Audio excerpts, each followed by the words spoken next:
মুর্শিদাবাদের নির্বাচনী লড়াইয়ে তৃণমূল প্রার্থীদের সমর্থনে প্রচারের ময়দানে ঝড় তুললেন ঘাটালের সাংসদ তথা টলিউড সুপারস্টার দীপক অধিকারী ওরফে দেব।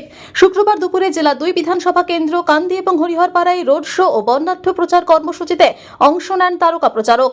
প্রিয় নায়ককে হাতের কাছে পেয়ে সাধারণ মানুষের উন্মাদনা ছিল চোখে পড়ার মতো।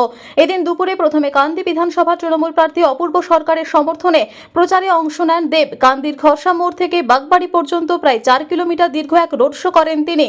খোলা হুড গাড়িতে চড়ে রাস্তার দুধারে অপেক্ষমান অগণিত মানুষের উদ্দেশ্যে হাত নাড়েন অভিনেতা। প্রার্থীর হয়ে ভোট চাওয়ার পাশাপাশি সাধারণ মানুষের সঙ্গে সৌজন্য বিনিময় করেন তিনি।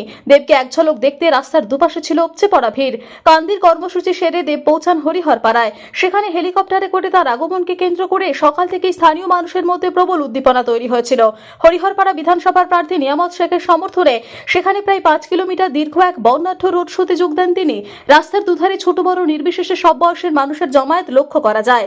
সব মিলিয়ে মুর্শিদাবাদের এই 2 বিধানসভা কেন্দ্রে দেবের উপস্থিতি শাসক শিবিরের নির্বাচনী প্রচারে আলাদাই মাত্রা যোগ করল।